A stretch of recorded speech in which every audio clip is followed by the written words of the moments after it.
Hello everyone. Today we are going to start the next lesson of your book, lesson number 6. आज हम कौन सा lesson पढ़ने वाले हैं बेटा? लेसन नंबर 6, जिसका नेम क्या है? Many uses of shoe. Shoe means क्या होता है? जूता. Many uses मतलब क्या होता है? इस्तेमाल करना. Many uses of a shoe मतलब इस स्टोरी में हम क्या पढ़ने वाले हैं कि शूज़ को हम कैसे कैसे यूज़ कर सकते हैं. ठीक है, तो स्टार्ट करते हैं. Whistling along, rabbit is hopping home. Whistling मतलब सीटी बजाना, hopping means होता है ऐसे कूदना, स्किपिंग करना. ठीक है, तो whistling along means सीटी बजाने के साथ साथ रैबिट क्या होता है ऐसे कूदते हुए अपने घर जाता है. सडनली अचानक से, he find himself flat on his nose. और अचानक से क्या होता है कि उसका पैर फिसल जाता है, मतलब वो फिसल जाता है.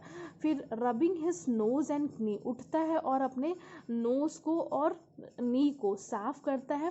Rabbit checks to see what he has tripped on. फिर वो जाता है देखने की वो मतलब किस चीज़ से फिसला. ट्रिप्ड ऑन मतलब ट्रिप्ड मतलब होता है बेटा फिसलना. उठता है और देखता है कि किस वजह से वो फिसला.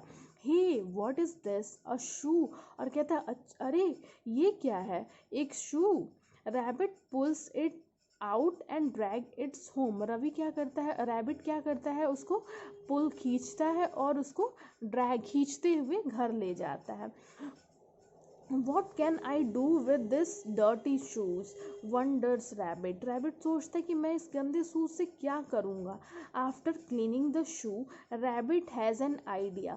मतलब उसको फिर साफ करने के बाद, शू को साफ करने के बाद रैबिट के पास एक आइडिया आता है.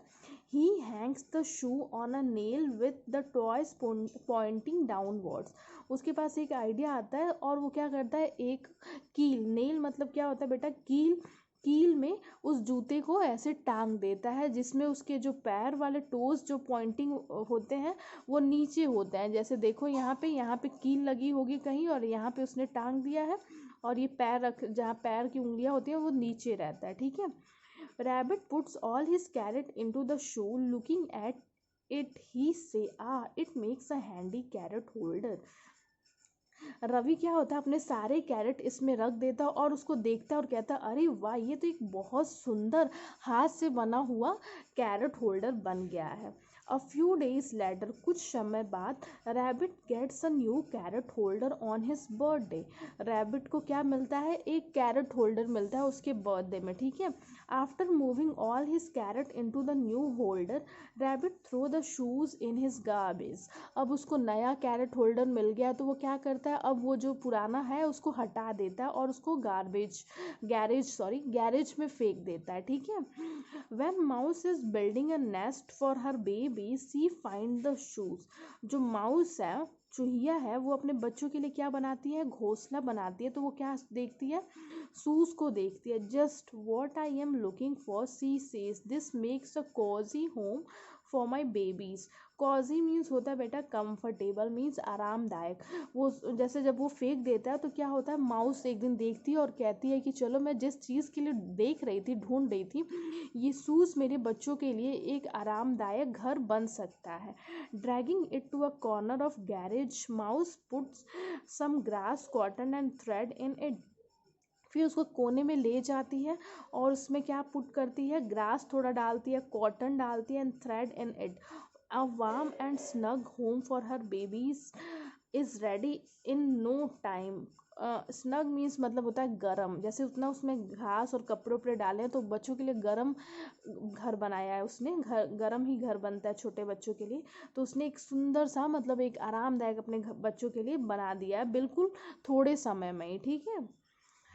After some week, the baby mice, all grown ups now, leave their shoe home along with their mother. क्या होता है, कुछ समय बाद मतलब कुछ वीक्स, कुछ हफ्ते बाद, जो बच्चे हैं वो अपने माँ के साथ, जो बच्चे हैं वो बड़े हो जाते हैं और वो शू होम छोटा पड़ेगा ना, फिर वो देखो देखो कितना छोटा है शू. तो जब सब बड़े हो गए हैं तो क्या होता है कि वो शू हाउस को छोड़ देते हैं, सभी छोड़ के चले जाते हैं. The shoes lies unused for a long time. Unused मतलब बिना इस्तेमाल के काफ़ी समय तक पड़ा रहा. वन डे रैबिट फ्रेंड, एक दिन रैबिट का दोस्त cat find the shoe is in a garage. जो रैबिट का फ्रेंड कौन है, कैट, वो देखती है कि क्या है, वो गैरेज में पड़ा हुआ है। This is nice, may I take it, आज कैट बोलती है कि ये बहुत अच्छा है, क्या मैं इसे ले जा सकती हूँ? श्योर, सेज रैबिट, रैबिट बोलता है हाँ बिल्कुल।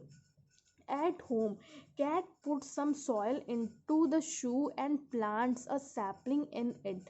Sapling means होता है बेटा स्मॉल, जो पौधे छोटे छोटे पौधे होते हैं ना, स्मॉल प्लांट्स, उसको सैपलिंग कहते हैं। और सॉयल मीन्स पता है मिट्टी। तो क्या होती है, जब वो कैट उसको ले जाती है तो उसमें थोड़ा मिट्टी डालती है और उसमें छोटे छोटे पौधे लगा देती है। After a few days of sunlight and watering, lovely flower Bloom in the shoe on her window sill.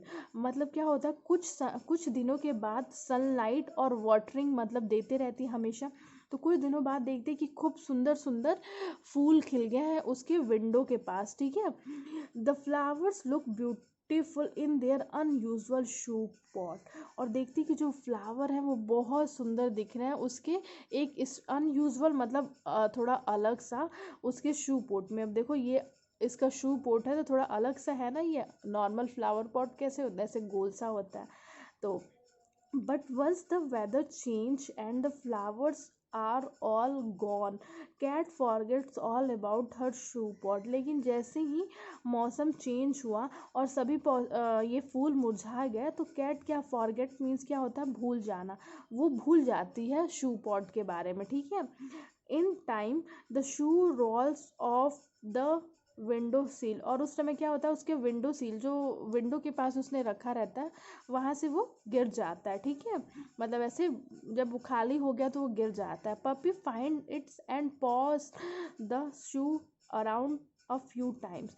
एक पप्पी मीन्स क्या होता है बेटा, कुत्ता का बच्चा, एक दिन उसको मतलब मिल जाता है और उसको ऐसे काफ़ी थोड़ी देर तक पंजा मारता है। He this is fun, cries puppy, और पपी बोलता है अरे वाह इसमें तो बहुत मज़ा आ रहा है।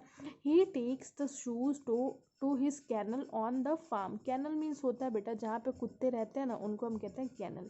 तो वो अपने कैनल ले जाता है जहाँ पे वो रहता है फार्म में, मतलब खेत में ले जाता है, उसका घर खेत में रहता है, उसकी पूरी फैमिली।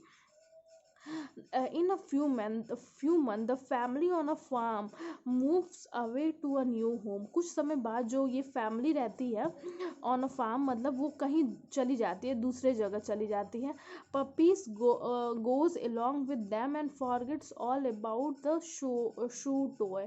पपी भी उसके साथ चला जाता है और फिर क्या हो जाता है, वो भूल जाता है शू के बारे में, जो उसका खिलौना रहता है उसके बारे में भूल जाता है। Soon new people move in।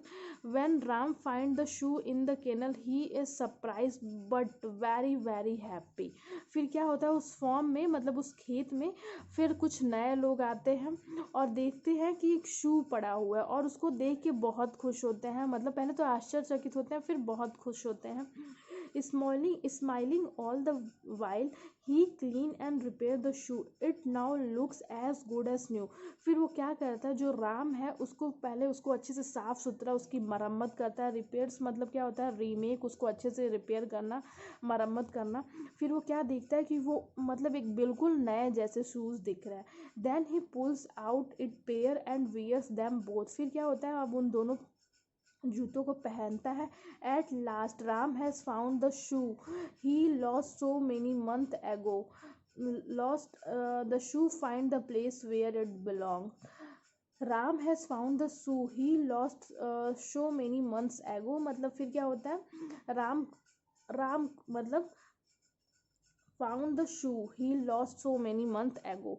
वो राम काफ़ी दिनों तक उसके पास रहता है, फिर राम के पास भी वो चला जाता है, राम से भी चला जाता है और शू कहाँ चला जाता है, जहाँ से वो बिलोंग करता है, ठीक है।